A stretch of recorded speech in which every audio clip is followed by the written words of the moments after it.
नमस्कार। नाशिककरांचं तर भाग्य आहेच आहे, पण त्यांच्याबरोबर आता आमचंही। कारण बाहेरून कोणी आलं आणि ते नाशिकमध्ये रमलं नाही असं कधीच होणार नाही। आता आमचंच बघा ना, जेव्हा आम्हाला कळलं की पोस्टिंग नाशिकमध्ये आहे तर 3 वर्ष कसे जातील या विचारात आम्ही पडलो होतो।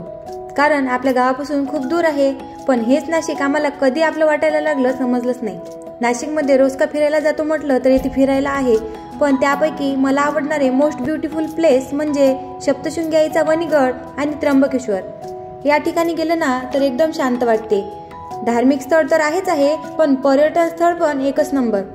वणीला आणि त्र्यंबकेश्वरला जाताना कधीच झोप लागत नाही, कारण आपले डोळे नुसते डोंगराचे हिरवळीकडे स्तब्ध असतात। व्हिडिओ शेवटपर्यंत पहा, कारण खूप इन्फॉर्मेटिव्ह आहे। आणि तुम्ही जर त्र्यंबकेश्वरला येत असाल तर यातल्या काही टिप्स नक्कीच तुम्हाला फायदेशीर ठरू शकतात। नाशिकपासून त्र्यंबकेश्वर हे 30 किलोमीटर आहे आणि तेथे सिटी बस पण जातात। सिटी बसची तिकीट आहे 70 रुपये आणि तेच जर तुम्ही टॅक्सीवाल्यांना विचाराल तर ते एकाची 120-130 असे सांगतील। त्यामुळे तुम्ही जर रेल्वेने किंवा बसने नाशिकला फिरायला आले असाल तर सिटी बसनेच प्रवास करा। मागच्या वेळेस आम्ही पण सिटी बसनेच गेलो होतो, फक्त फरक एवढा आहे सिटी बस तुम्हाला दूर सोडते आणि टॅक्सी एकदम मंदिरासमोर। तसं तर आम्हाला सकाळी 6ला जायचं होतं, पण 3-4 दिवस झाले एवढी थंडी वाढत आहे ना की किती सकाळी उठतो म्हटलं तर उठाव वाटत नाही। जिथं आम्हाला 6ला पोचायचं होतं तिथे आम्ही घरूनच 7ला निघालो, पण दर्शनाच्या वारीत लागायचा एकदम उत्तम टाईम म्हणजे 5।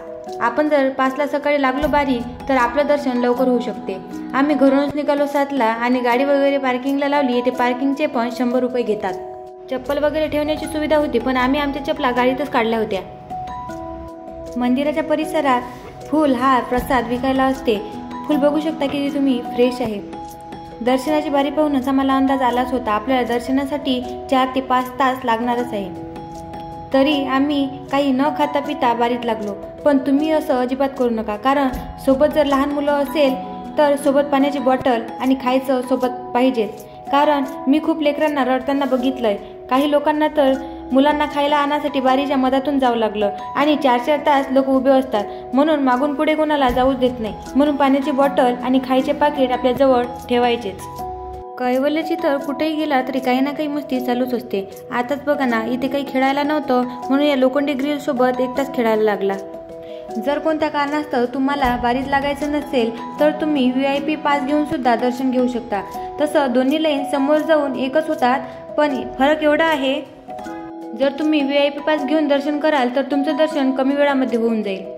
श्रावण महिन्यामध्ये ठीक आहे VIP पास, पण तुम्ही जर मधात येत असाल तर मला तरी वाटते VIP पास न घेता आपण चांगलं दर्शन घेऊ शकतो। जातात 4-5 तास, पण दर्शन झाल्यावर त्या 4-5 तासाचं फळ मिळाल्यासारखा आनंद होतो।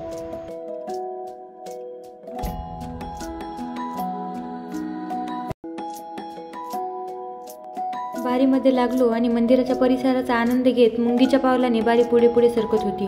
आधीचा 1-2 तास काही वाटलं नाही, पण 2 तास झाल्यावर असं वाटत होतं आपलं कधी दर्शन होईल काय माहीत, कारण आमच्या मोबाईलचं नेटही चालत नव्हतं।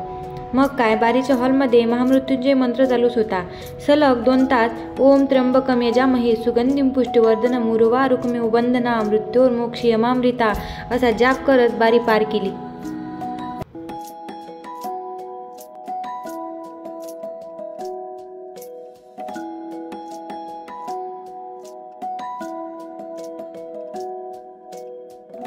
कैवल्य आमच्यासोबत बिना चिडचिड करता राहिला, त्याचं एक मुख्य कारण म्हणजे सानू।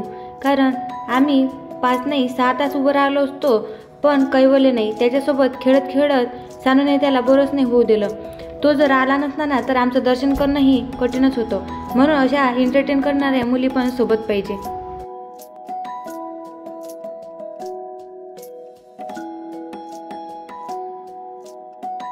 आम्ही बारीत लागलो तेव्हा त्र्यंबकराजांचा शृंगार चालूच होता। ती पूजा बघत होतो आणि साक्षात गाभाऱ्यात गेल्यासारखंच वाटत होतं। मला नेहमी एका गोष्टीचं नवल वाटते, जे पिंडीची पूजा करत आहेत, जल अर्पित करीत आहेत, त्यांचं किती भाग्य म्हणावं।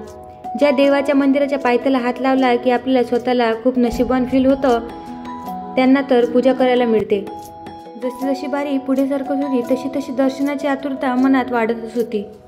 त्र्यंबकेश्वर मंदिर हे अतिशय प्राचीन मंदिर आहे। या मंदिराचा जीर्णोद्धार 1755 मध्ये नानासाहेब पेशवे यांनी केला होता। पण मंदिराचं बांधकाम हे 1786 मध्ये पूर्ण झालं होतं. म्हणजे या मंदिराच्या कामाला पूर्ण 31 वर्षाचा कालावधी लागला. असं म्हणतात या मंदिराच्या बांधकामासाठी तेव्हा 16 लाख रुपये खर्च आला, जे त्या काळात खूप मोठी रक्कम होती. हे असे एकमेव शिवलिंग आहे जिथे आपल्याला ब्रह्मा, विष्णू, महेश या तिन्ही देवांचे एकाच ठिकाणी दर्शन करता येते. आणि या शिवलिंगाच्या दर्शनाने सर्व इच्छा आकांक्षा पूर्ण होतात. पूर्वजन्मीच्या पापापासून मुक्तता मिळते आणि ब्रह्मगिरी पर्वताच्या सानिध्यात असलेले हे अतिशय सुंदर मंदिर खूपच मनमोहक आहे. मी तर म्हणते जीवनात एकदा तरी त्र्यंबकेश्वर ज्योतिर्लिंग करावंच. तुम्हाला खूप छान अनुभव येईल. सकाळी 8ला बारीत लागलेलो आम्ही, आमचं दर्शन झालं 1:30ला. आमच्यासारखेच बाकी लोकही बारीत उभे राहून कंटाळून गेले होते.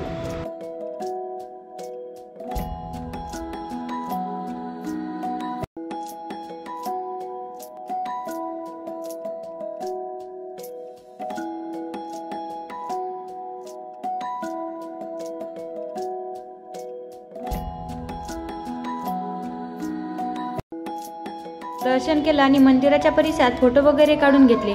सकाळपासून उपाशी असल्यामुळे कडाक्याची भूक लागलीच होती. आधी जेवण करायला गेलो आणि मग निघालो घरी.